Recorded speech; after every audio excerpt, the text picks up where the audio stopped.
지난 시간 설교를 하면서 성도들이 신앙생활 할 때 궁금해하는 것이 몇 가지가 있다. 그래서 제가 4개를 소개를 했었고요. 그 첫 번째가 어떻게 우리가 하나님의 뜻을 알 수 있는가, 그 제목을 가지고 지난 시간에 나누었습니다. 오늘 두 번째 시간을 갖게 되는데, 읽은 본문 말씀을 통해서 뭐를 이야기하려고 하는지 오늘 기록되어 있는 설교 제목을 보시면 여러분들이 아실 거예요.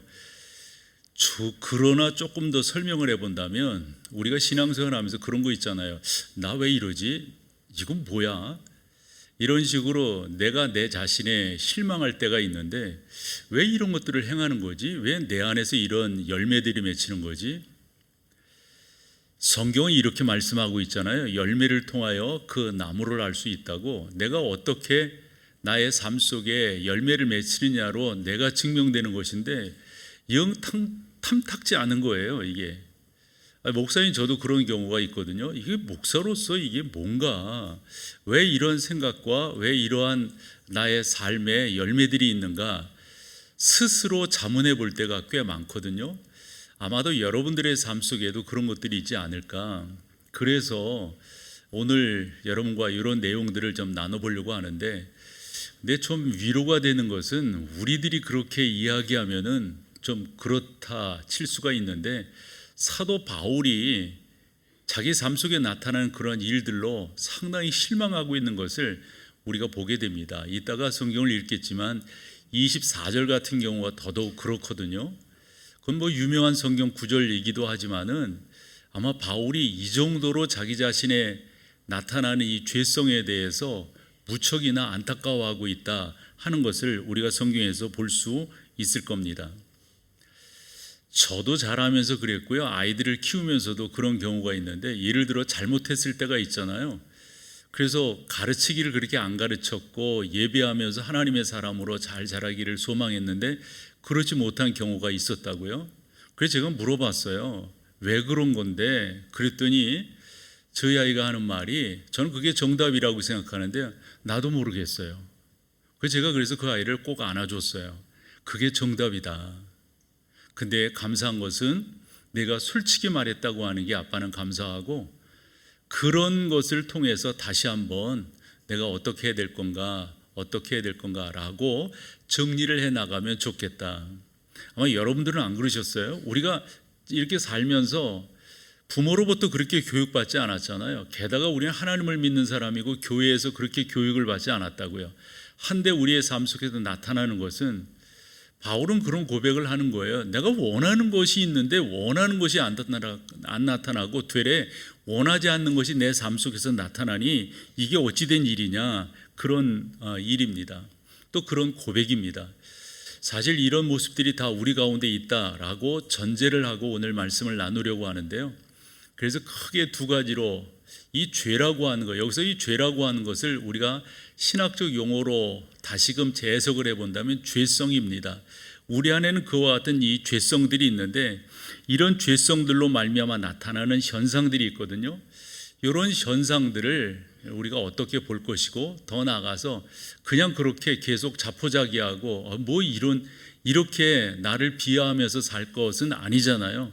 그래서 크게 두 번째 대지로는, 어떻게 이와 같은 현상 속에서 나를 하나님의 사람으로 좀 더 재정립하여서 집중하여서 그 가운데로 나아갈 수 있는가, 이렇게 말씀을 나눠보려고 합니다. 여러분, 우리는 죄인이죠. 이 죄인이라고 하는 것은, 내가 예수 그리스도 안에서 그 보혈로 말미암아 구원을 입었음에도 불구하고 내 가운데 나타나는 것을 가지고 이렇게 보면요, 이 아무리 보더라도 이건 죄인인 거예요.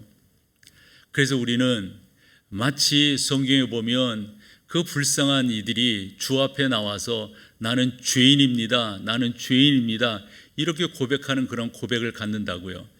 근데 중요한 것은, 이런 현상들이 나타나는 것이 죄성 때문에 그렇다, 이 원죄가 가지고 있는 이런 죄성인 거죠. 여러분, 우리가 예수 그리스도를 믿음으로 말미암아 구원 받았잖아요. 이 구원 받는다라고 하는 단회적인 거거든요. 이건 취소되는 게 아니에요. 우리는 한번 주님을 나의 주인으로 고백하면 그 가운데 구원의 역사가 이루어진 거라고요. 근데 이런 것이 우리 가운데 좀 질문이 들어요. 아유, 우리는 뭐 이랬다가도 저래고 저랬다가도 이래고 뭐 그렇게 한다고 그랬다가도 약속을 취소하고 그러는데 이게 우리 편에서 보면 말이 안 되는 건데 이건 주님이 그렇게 말씀하셨어요. 한 번 택한 자를 주께서는 끝까지 이끌어 가신다. 여러분 그것을 믿으셔야 됩니다. 그래서 내가 주 예수 그리스도를 구주로 고백하면 나는 구원 받은 거예요. 그러나 그것이 완성은 아닌 거죠. 그래서 현재 시제로 우리는 구원을 받고 있는 거죠. 덧입고 있는 거죠. 연단받고 있는 거죠. 성화되고 있는 거죠. 이것 가지고 되는 게 아니잖아요. 이제 미래 시제로서 우리는 구원 받게 될 거라고요. 말인즉슨 주 예수 그리스도의 재림으로 말미암아 우리가 완벽하게 하나님의 자녀로 하나님의 백성으로 세워지는 것. 그래서 우리는 구원 받았어요. 구원 받고 있어요. 우리는 구원 받을 거예요. 완성이 될 거예요. 이것을 우리가 안단 말이에요. 그럼에도 불구하고 우리 안에는 이 죄성이라고 하는 게 이 현재 시제로 늘상 나타나는 거예요. 그래서 내가 예수 그리스도를 믿은 지가 이게 얼만데, 내가 목사로서 산 지가 얼만데 함에도 불구하고 더러는 이게 뭐지? 왜 이러는 거야? 이런 식의 나름대로의 읍조림이 있게 된다는 말씀이죠. 그래서 바울의 표현을 통하여 이 죄라고 하는 게, 즉 죄가 가지고 있는 이 속성들을 살펴봤더니 한 세 가지를 말씀을 드릴 수 있겠더라고요. 그 첫 번째가 15절로 17절 말씀을 볼 때 다름이 아니라 우리 자신들을 혼란스럽게 만들어요. 죄는요. 내가 분명한 것을 정하고 나갔는데 그렇지 못하거든요. 너무너무 혼란스러운 거예요. 같이 한번 성경을 읽어보실래요? 7장 15절로 네, 같이 읽어보죠. 시작. 내가 행하는 것을 내가 알지 못하노니 곧 내가 원하는 것은 행하지 아니하고 도리어 미워하는 것을 행함이라. 16절. 만일 내가 원하지 아니하는 것을 행하면 내가 이로써 율법이 선한 것이, 그 다음에 17절. 이제는 그것을 행하는 자가 내가 아니요 내 속에 거하는, 아니 내가 아니고 내 속에 거하는 죄라고 하는 게 이게 뭐예요? 아니 내 속에 나 말고 또 뭐가 있어요? 이걸 우리가 신학적 용어로 죄성이라고 이렇게 표현을 합니다. 우리가 구원받는 사람이지만 우리 안에 아직도 죄성이 있어서, 즉 하나님께서 원하시는 그 방향으로 우리가 나가지 못하고 있는 것을 우리가 알게 됩니다. 잘못된 것을 계속 반복하는 거예요. 또 반복하고 또 반복하고. 그런 모습들이 구약 성경에 너무도 많이 나와 있죠. 특별히 저는 사사기서를 보면서 아니 이런 생각을 해봤어. 이 사람들 바보 아니야? 아니 그렇게 고침을 받고 그렇게 교훈을 얻었으면 고쳐져야 되는 것 아니야? 그런데 여러분 알다시피 사사가 등장할 때마다 그들의 모습이 어때요? 뿐만 아니라 우리가 흔히 역사서라고 그러거든요. 사무엘상하, 열왕기상하, 역대상하 이렇게 보면 아니 이렇게, 그래서 성경은 뭐라고 말씀하고 있냐면 어찌 너희가 개처럼 돼지처럼 그러냐. 이게 무슨 말인가 봤더니 개는 토한 것을 도로 먹는 경우가 있대요. 돼지는 씻겼지만 다시금 시궁창으로 들어가서 자기 몸을 더럽힌다는 거죠. 우리 모습들이 그렇다는 거예요. 그래서 종종 우리 모두가 다 생각하는 것일 터인데 이게 뭐지? 이게 혼란스러워요. 혼란스러워. 그래서 어떤 때는 이런 식의 혼란까지 온다니까요. 나 구원받은 사람 맞아? 나 이거 제대로 살고 있는 거야? 라고 말이죠. 아마 여러분 가운데도 그런 현상들이 있으리라고 봐요. 그래서 이 죄가 만들어내는 것은 두 번째로 이 혼란스러움이 나로 하여금 좌절하게 해요. 별 수 없구나. 이 별 볼 일 없구나. 신앙생활 수십 년 하고 몇 대를 거쳐서 기독교인이고 이게 별게 아니로구나. 이런 식의 좌절을 갖게 한다는 겁니다. 여러분 계속해서 악한 영의 세력은 여러분들로 좌절하게 해요. 하나님 그분이 안 계신 것처럼 만든 그런 모습들이 우리 가운데 자꾸 생겨나고 경험되게 만든다고요. 성령은 그렇지 않은 거죠. 하지만 여러분 우리 가운데 완벽하지 않기 때문에 그런 모습들이 있어요. 오늘 18절을 봐보세요. 내 속 곧 내 육신에 선한 것이 거하지 아니하는 줄을 본인이 안다는 거예요. 원하는 건 있지만은 아니 어떻게 선한 것이 내 안에 나타나지 않느냐라고 이 바울이, 근데 또 우리가 조금 위로가 되는 것은 그냥 우리 같은 사람이 목사 같은 사람이 이 정도로 이야기했다면 다 거기서 거기니까 이렇게 생각할 터인데 사도 바울이잖아요. 바울이잖아요. 저는 로마서를 이렇게 보면서 저는 1장 16절의 로마서의 주제라고 생각하거든요. 뭐죠, 여러분? 나는 복음을 부끄러워하지 아니하노니. 여러분, 바울은 복음에 대해서 확신한 사람이었어요. 우리가 고린도전서 1장 18절도 아는데요, 십자가의 도가 멸망하는 사람들에게는 그렇고 그런 거지만 뭐라고요? 그 뒤에 구원을 받은 우리에게는 하나님의 뭐가 된다? 능력이 된다. 딱 선포하니 바울인데, 여타 사람들이 그랬다면 이해가 되는데 바울이 이렇게 말했다니까, 야, 이게 그러면서 조금 위로 아닌 위로를 받으면서도 늘상 언제까지 회개하고 언제까지, 우리가 지금은 그런 기도들을 우리 장로님들이 안 하시는데, 우리가 어릴 때 이렇게 보면 꽤 많은 장로님들의 기도가 꼭 이것을 포함하고 있어서, 하나님, 예배 후 지난 일주일 동안 죄 가운데 살다가, 죄 짓고 살다가, 이런 식의 기도거든요. 우리 가운데 이런 게 왜 그렇게 반복되냔 말이에요. 언제까지? 그래서 이 죄가 우리 가운데 가져다 주는 것은 혼란스러움도 있지만 그 혼란스러움이 우리를 좌절시킨다 하는 거죠. 세 번째로, 그래서 죄가 우리 가운데 가져다 주는 건 좌절을 조금 더 나아가서 실망하게 되는 거예요. 내가 내 자신에 실망하게 되는 거죠. 나의 신앙생활에 실망하게 되는 거죠. 그래서 24절입니다. 뭐라고 말합니까? 오호라, 나는 곤고한 사람이로다. 이 사망의 몸에서 누가 나를 건져내라. 여러분, 곤고함이라고 하는 게 사실은 성경이 너무 좀 점잖게 표현했어요. 오호라, 나는 곤고한 사람이로다. 너무 이렇게 좀 소프트하게, 너무 이렇게 좀 더 직설적으로 이런 건 표현해야 된다라고 생각합니다. 그래서 이 곤고한 이 단어를 봤더니 비참하다는 거예요. 오호라, 나는 비참한 인간이로구나. 다르게 표현하면 오호라, 나는 불쌍하구나. 뭐가요, 여러분?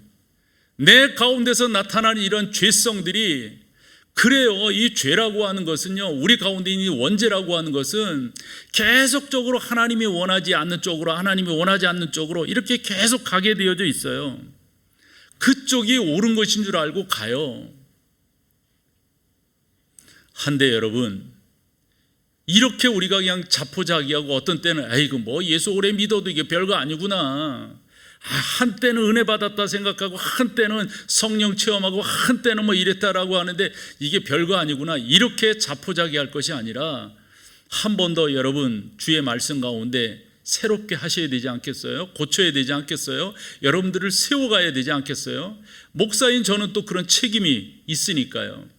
그래서 크게 두 번째로 살펴보는 게 다른 게 아니라, 이와 같은 현상 속에서 어떻게 나의 신앙을 올곧게 세워갈 건가, 다시 한번 영적 진실함으로 나아갈 것인가, 다시 한번 어떻게 하나님의 영광 가운데로 나아갈 것인가, 이것을 여러분과 정리함으로 옳게 세워가야 된다라고 생각을 합니다. 그래서 성경에 어떤 것으로 예를 들을 수 있을까 생각하던 중 요한복음 8장 32절입니다. 이거 너무나 많은 사람들이, 어떤 사람은 예수님을 안 믿으면서도 이것을 점잖게 이야기하더라고요. 그건 말도 안 되는 거예요. 왜냐하면 설명을 할게요. 같이 한번 읽어봐봐요. 시작. 진리를 알지니 진리가 너희를, 여러분, 자유케 된다고 하는 말이 뭐예요? 자유롭게 된다고 하는 말이 뭐예요? 아까 말한 것처럼 우리 가운데 있는 이 원죄의 속성들이 있어요. 이 원죄의 속성들이 우리 가운데서 우리를 혼란스럽게, 우리를 절망하게, 우리를 좌절하게 만든단 말이에요. 그런데 뭐가 우리를 자유롭게 한다고요? 진리가예요. 진리가. 그러니까 진리가 너희를 자유롭게 하리라, 학교 교훈이기도 하고. 그런데 근데 여러분, 이 대명제가 전제되는 게 있습니다. 전제되는 게 뭡니까, 여러분? 진리를 알아야 합니다. 진리를 알아야만 그 진리가 나를 자유롭게 하는 거죠. 그러면 또 질문으로 들어가 봐야 되잖아요. 진리가 뭔데요? 뭐가 진리인데요? 사람들은 여기에 자기 나름대로의 해석을 붙이죠. 자기 나름대로의 경험을 갖다 대죠. 진리 다른 거 있어? 나의 삶의 축적이지. 진리 다른 거 있어? 나의 삶의 경험으로 인한 옳고 그름을 판단하는 거지.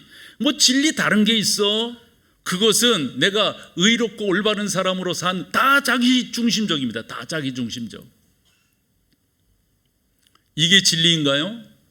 뭐 여러분 가운데 그런 어떤 개념적 정리가 안 된 분이 계세요? 어떤 것이 옳고 그른가에 대해서 정리 안 한 분이 계세요? 그런 것이 여러분들을 자유롭게 해준다는 건가요? 그렇지 않죠, 여러분. 그래서 다시 한번 우리는 진리가 뭔가를 생각해 봐야 됩니다. 진리는 다른 것이 아닙니다. 예수 그리스도입니다. 예수 그리스도 말고 진리가 있다고 하면 알려주세요. 예수 그리스도 말고 다른 어떤 우리를 자유롭게 할 수 있는 그 어떤 것이 있다면 알려주세요. 우리 주님께서 이렇게 말씀하셨어요. 요한복음 14장 6절입니다. 다 같이요. 예수께서 이르시되 내가 곧 길이요 진리요 생명이니 나로 말미암지 않고는 아버지께로 올 자가. 그러니까 우리 주님의 선포는 간단한 거예요. 저것을 아까 말한 요한복음 8장 32절과 대비해서 본다면 이러는 거예요. 우리 주님, 내가 진리야, 이거예요. 내가 진리야, 내가 살 길이야, 나로 말미암지 않고는 하나님 아버지께 갈 자가 없어. 여러분, 우리 가운데 자유롭고 우리 가운데 그 평안함을 누릴 수 있는 길은 영혼에 대한, 영생에 대한 것이 해결되는 것이, 그게 선언되어져야 되는 것 아닌가요? 그것이 우선되어져야 되는 것 아닌가요?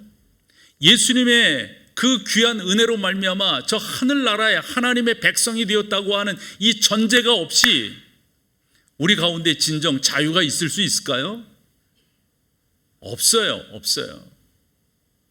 그분이 나의 길이고 그분이 나의 생명이고 그분이 나의 모든 것이라고 하는 이것이 우리 가운데 아멘 이렇게 받아들여지 않았다고 한다면 어찌 우리 가운데 자유가 있을 수 있을까요?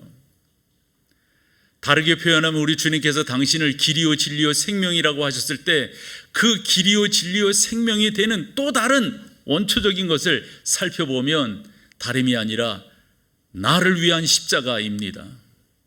나의 죄를 짊어지고 보혈을 흘려주신 그 십자가, 그 십자가만이 나를 온전케 하는 거죠. 예를 하나 들어볼게요. 요한복음 2장에서 가나의 혼인잔치 사건이잖아요. 그때 포도주가 다 떨어졌어요. 어머니가 예수님에게 지금 찬스다. 지금 온 가족들이 너에 대해서 이런저런 말을 하는데 이럴 때 내가 포도주가 없는 것을 포도주가 있게 하면 너 증명되는 거 아니느냐? 그때 우리 주님이 뭐라 하셨어요? 여자여 나와 무슨 상관이 있나이까 이러세요. 이건 요한복음에만 기록된 내용이에요. 여자여 나와 무슨 상관이 있나이까. 어머니를 여자여라고 부른 게 요한복음만 그렇게 기록하고 있어요. 그런데 요한이 여자여라고 하는 것을 한 번 더 기록을 합니다. 그게 요한복음 19장에 나옵니다. 십자가상에서 우리 주님께서 말씀하십니다. 여자여 아들이니이다. 아니 아들인 거 몰라요? 그것을 요한은 요한복음 2장과 요한복음 19장을 통해서 우리 가운데 전하려고 하는 메시지가 있어요. 그 메시지는 뭔지 아세요? 어머니 내가 뭐 물로서 포도주를 좀 만든다, 어떤 기적을 행한다, 이것이 구원이 아니에요. 이것이 내가 이 땅에 온 목적이 아니에요. 어머니 이게 나예요. 이게 나는 이 일을 위해서 왔어요. 이게 우리에게 필요한 거예요. 그게 뭐예요 여러분? 십자가 사건이잖아요. 십자가가 아니고 우리 가운데 다른 무엇이 필요 있단 말이에요. 다른 거 없어요 여러분. 그래서 우리가 이사야가 또 그런 말을 했고 또 바울도 그런 말을 했어요. 우리는 본질상 죄성이 있어가지고 이 죄성은 하나님께 가까이 가게끔 되어 있질 않아요. 여기서 이 죄라고 하는 것은 뭔 물건을 훔쳐다 이런 것이 아니라 하나님 그분을 기쁘게 드리는 거예요. 하나님 그분을 예배하는 거예요. 하나님 그분께 영광을 올려드리는 거예요. 그런데 이 죄성은 그렇게 우리를 이끌어가지 않아요. 이사야가 뭐라고 말을 할게요? 그의 성경 53장 6절에서 이렇게 말을 합니다. 우리는 다 양 같아서 어찌한다고요? 그릇 행하여 각기 제 길로 갔거늘. 각자가 다 소견이 옳은 대로 가는 거예요. 옳은 대로 가는 거예요. 그런데 여호와께서는 그런 우리 모두의 죄악을 그에게 여기서 그는 누구입니까? 예수 그리스도시죠? 그에게 어떤 건데요? 그게요, 십자가 아닌가요? 여러분, 십자가 아니고 십자가를 만나지 않고 십자가가 나를 위한 십자가라고 하는 것을 인정치 않으면서 우리 가운데 자유함이 있다? 원죄에 대한 해결, 이건 천만의 말씀 아닌가요? 사도 바울은 에베소서 2장 3절에서 이렇게 말했습니다. 전에는 우리도 다 그 가운데서 우리 육체의 욕심을 따라 지내며 육체와 마음에 원하는 것을 하여, 이게 죄성이잖아요. 다른 이들과 다름없이 본질상 진노의 자녀에 있어요. 이 가운데서는 자유함이 없어요. 그런데 4절에서 뭐라고 말한다고요? 긍휼에 풍성하신 하나님이 우리를 그 가운데서 구원해 주셨다는 거예요. 맞아요, 여러분. 예수입니다. 이 진리가 우리 가운데 있지 아니하면 계속해서 우리는 그저 그렇게 살다가 그저 그렇게 여타의 모습으로 살다가 인생 끝내게 될 거라고요. 하지만 여러분들이 감사한 것은 주 예수 그리스도를 믿으시는 거예요. 그분의 십자가가 나의 십자가라고 하는 사실을 고백하시잖아요. 그러한 우리임에도 불구하고 아직도 원죄가 우리 가운데 주장할 때가 많단 말이에요. 그래서 이게 뭐야, 이게 이런 식이 된다고요. 하물어 여러분들이 요 4가지 말씀드릴 것 그대로 행하시면 저는 참 좋으리라고 봐요. 첫 번째는 인정하시는 거예요. 나는 이 성경을 이렇게 연구하고 또 설교하고 그러면서 참 좋은 표현이 우리가 그대로 인정하는 것. 나는 이래요 라고 그분 앞에 진솔하게 나아가는 것, 이것만큼 중요한 것이 없다라고 생각합니다. 사랑하는 여러분, 나는 별 볼 일 없어요. 나는 죄인이에요. 나는 하나님의 은혜가 나와 함께 하지 아니하면 나는 아무것도 아니에요. 참 저는 성령의 사람이라고 하는 제 스스로, 즉 자증적 고백을 할 수 있는 게요, 이게 여러분 세상 말로 표현하면 남자로서 이게 존심 상하는 일 아닌가요?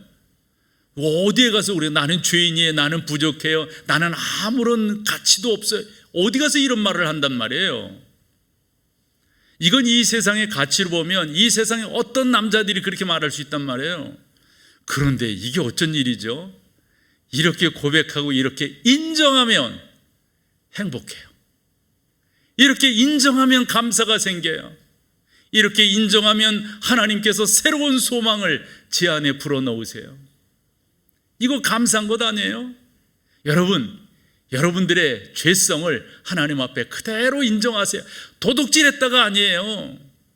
하나님 그분의 영광을 위하여 열심 내지 못한 것, 우리는 본질상 그쪽으로 가게끔 되어 있지 않아요. 성령 하나님께서 이끌어 주시니, 성령 하나님께서 붙들어 주시니, 성령 하나님께서 우리를 강권하여 선한 길로 이끌어 가시니 우리 가운데 이런 일들이 나타나는 거죠. 저는 여러분들과 그렇게 나아가고 싶어요. 그럼에도 불구하고 내가 왜 죄인이에요? 내가 혹여 그런 분이 여기에 계신가요? 그러면 이 성경 구절이 필요해요. 요한일서 1장 8절입니다. 같이 읽어보죠. 만일 우리가 죄가 없다고 말하면 스스로 속이고 또 진리가 우리 속에 있지, 그렇게 말하면 스스로를 속이는 거예요. 그런 사람은 뭐예요? 구원이 없는 거예요. 여러분, 여기 속인다라고 하는 저 표현도 있잖아요. 되게 의미가 있어요. 그럼 벗어났다는 말이에요. 벗어났다는 말. 그런데 우리가 살면서요, 왜 저러한 현상을 경험하게 되냐면, 원체 작금의 세상은 인본주의가 꽉 자리를 잡고 있어요. 항상 내가 중심이야, 모든 것이. 이 세계관 자체가 나로부터 출발해요. 여러분, 이건 성경적이지 않아요. 나를 걷어내야 됩니다. 우리가 성경적 세계관을 갖는 게 무엇보다도 중요합니다. 내 안에 하나님으로부터 시작해야 합니다. 성령으로부터 시작해야 합니다. 그래야만이 온전함을 이루어낼 수가 있습니다. 속이지 마시고요. 하나님 아니고도 나 살 수 있어, 그러시지 말고요. 나는 죄인입니다. 하나님의 은혜가 아니고선 제가 살 길이 없습니다. 저를 긍휼히 여겨 주십시오 라고 인정하며 나가는 여러분 되시기를 축원합니다. 두 번째로, 이것도 중요해요. 하나님께서만이, 우리 주님께서만이 나를 변화시킬 수 있으시다, 이걸 딱 믿는 거예요. 하나님 아니고 주님 아니고 나를 변화시킬 수 있는 분이 없어요. 이건 여러분 무슨 훈련 받는다는 게 아니에요. 내가 주 예수 그리스도를 받아들이면 사실 주님이 내 안에 주인이라고 하는 것, 구주라고 하는 것 인정되는 것도 이게 나로부터 나온 게 아니야. 알고 보면 이건 하나님의 은혜예요. 선물이에요. 그래서 우리가 그 하나님을 그렇게 고백하며 나아가게 되는 줄로 믿습니다.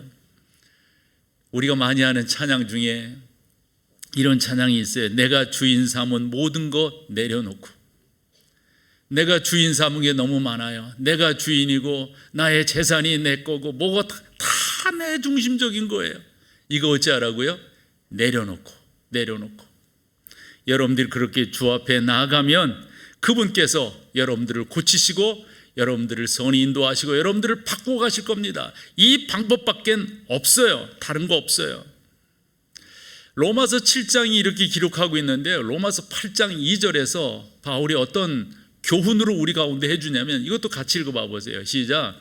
이는 그리스도 예수 안에 있는 생명의 성령의 법이 죄와 사망의 법에서 너를, 여러분 여기에서도 보면 생명의 성령의 법이 죄와 사망에서 우리를 해방해 주는데, 우리를 자유롭게 해주는데, 근데 봐봐요. 이것도 이제 우리가 보는 요한복음 8장 32절과 연결된 거죠. 근데 또 대전제가 있어요. 뭐죠? 그리스도 예수 안에 있는 거예요. 예수로 말미암지 않고는 기독교는 그 어떤 것도 되는 게 없어요. 예수 그리스도를 통해서 이것도 예수 그리스도를 통하지 아니하고 되는 그 어떤 것도 기독교에는 없습니다. 예수 그리스도를 만나셔야 합니다. 예수 그리스도의 보혈이 나를 위한 보혈이라고 하는 걸 믿어야 됩니다. 근데 이것도 가만히 보면 주님께서 그렇게 믿게 해주셨어요. 저는 종종 고백하는 게 이런 믿음을 주신 하나님, 이런 은혜를 주신 하나님, 깨닫게 하신 하나님, 오늘도 하나님이 나와 함께 하신다고 하는 것을 믿게끔 하신 하나님, 그분이 너무 감사해요.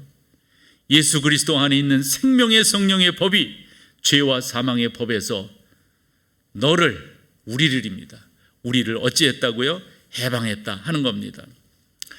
자, 예수 말고는 없어요, 여러분. 그런데 신앙이라고 하는 것은 신앙 생활로 연결되어야 합니다.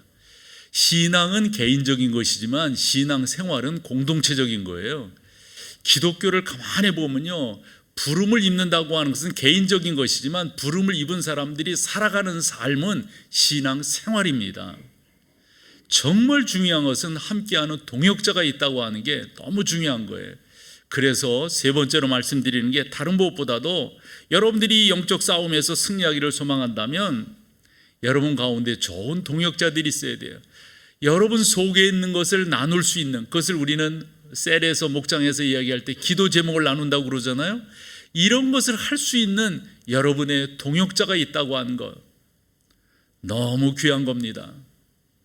저는 이것을 수없이 강조했기 때문에 조금만 이야기할게요.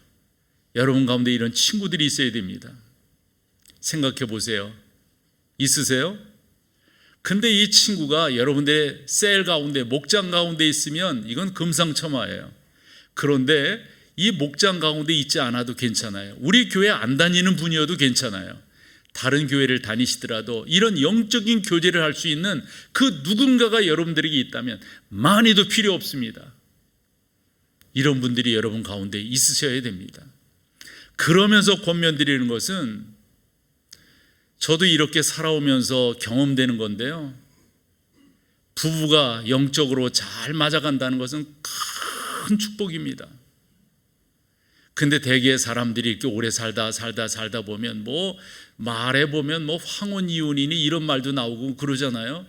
사람이 이렇게 오래 접하다 보면 서로의 단점들이 드러나기 때문에 그게 쉬운 게 아니에요. 한데 여러분, 예수 그리스도 안에서 서로를 용납함으로 말미암아 부부가 함께 영적인 교제를 할 수 있다고 하는 것, 서로를 돕고 서로를 협력하여서 세워나갈 수 있다고 하는 것, 너무 감사한 거예요.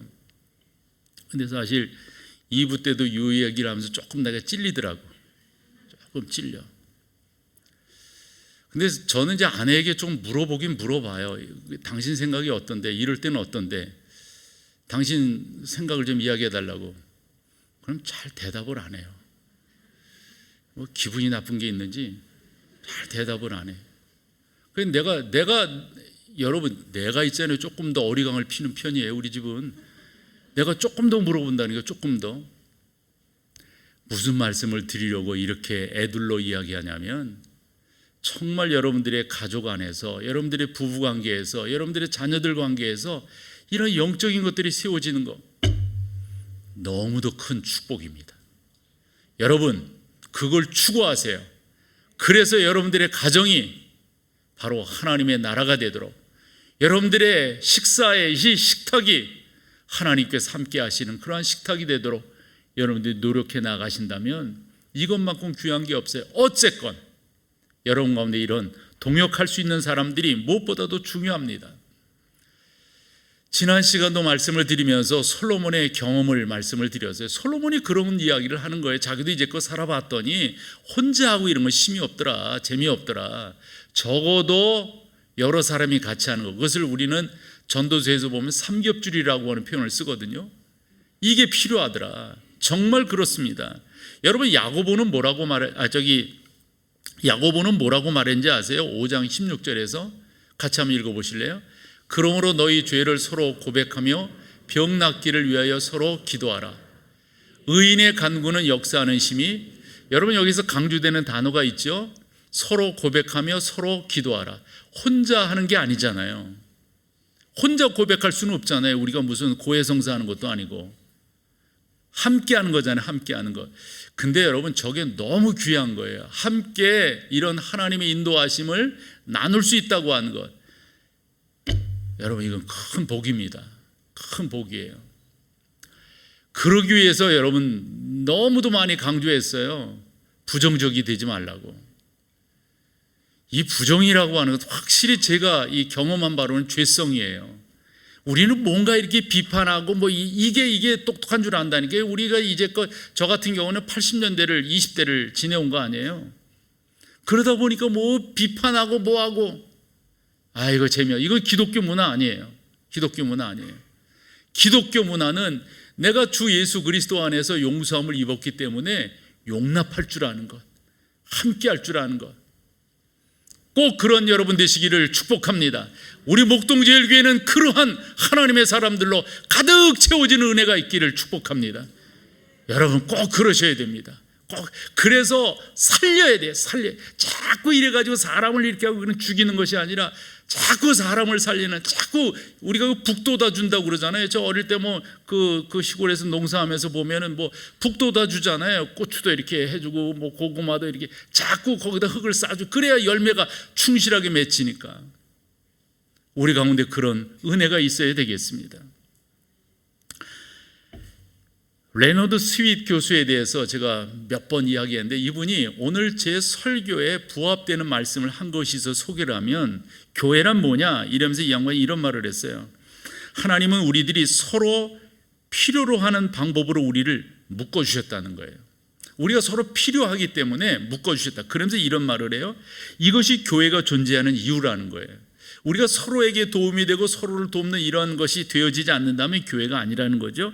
그러면서 이건 약간 좀 서구식 사고인데 이런 표현을 했어요. 교회는 결점이 없는 성인들을 위한 호텔이 아니라 죄인들을 위한 병원이 되어야 합니다. 괜찮죠? 설명이. 교회는 결점이 없는 성인들을 위한 호텔이 아니라 죄인들을 위한 병원입니다. 또 병원이 되어야 합니다.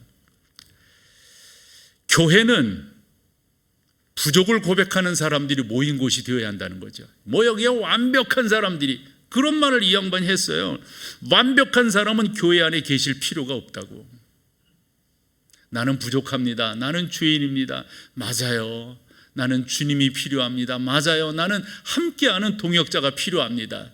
이렇게 우리가 고백하며 나아가는 것.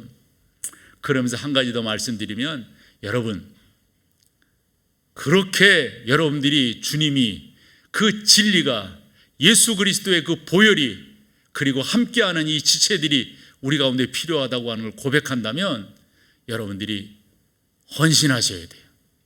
이거 뭐 교회 일을 해라 이런 말이 아니라 주님께 여러분들을 헌신하는 거예요. 주님의 영광이 되도록 나의 삶을 그렇게 살아가는 거예요. 로마서 6장 12절 13절 같이 읽겠습니다. 먼저 12절, 그러므로 너희는 죄가 너희 죽을 몸을 지배하지 못하게 하여 몸의 사욕에, 그럼 왜 그렇게 하라는 거예요? 13절로 가보세요. 또한 너희 지체를 불의의 무기로 죄에게 내주지 말고 오직 너희 자신을 죽은 자 가운데서 다시 살아난 자 같이 하나님께 뭐하며, 너희 지체를 의의 무기로 하나님께 뭐하며, 보세요, 드리며 드리라. 여러분, 이게 뭐 교회 무슨 부서에서 일하라 요 정도의 이야기가 아니에요. 여러분들의 가치의 전환이에요. 이건 세계관의 전환이에요.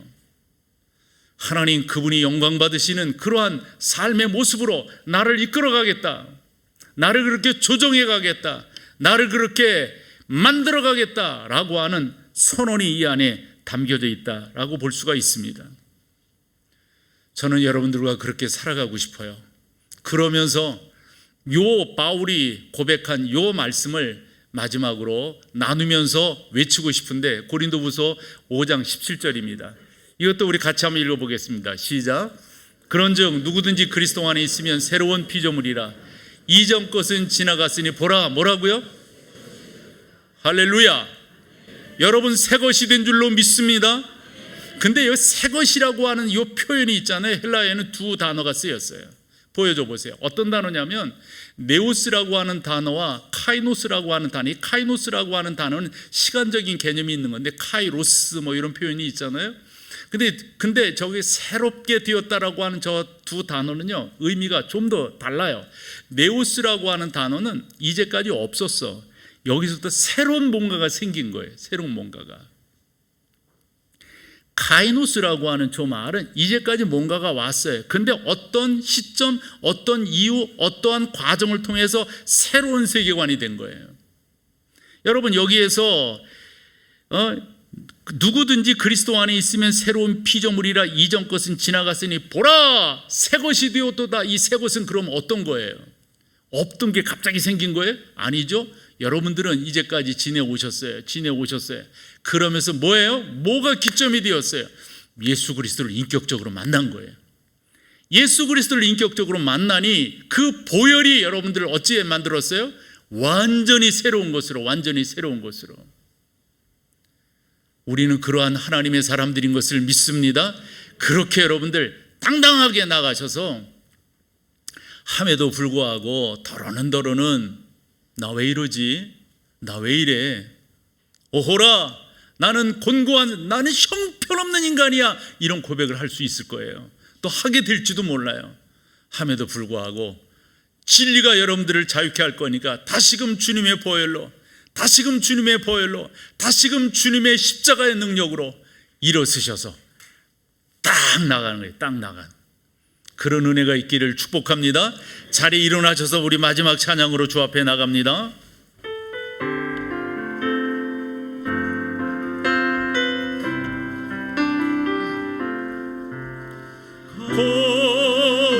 거룩하신 성령이여, 우리에게 임하소서. 성령의 흘러오셔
이제는 우리 주 예수 그리스도의 은혜와 아버지 하나님의 그 크신 사랑하심과 성령 하나님의 인도하심이 귀한 여러분 가운데, 어떤 때는 후회하고 낙심하고 절망할 때도 있지만 다시금 진리 안에서, 다시금 십자가의 보혈로, 다시금 주님의 부활의 능력으로, 다시금 성령의 역사하심으로 헛된 것 다 태워버리고 이로써 승리하겠노라 다짐하고 돌아가는 모든 성도들 가운데 이제로부터 영원토록 함께 있을지어다. 아멘.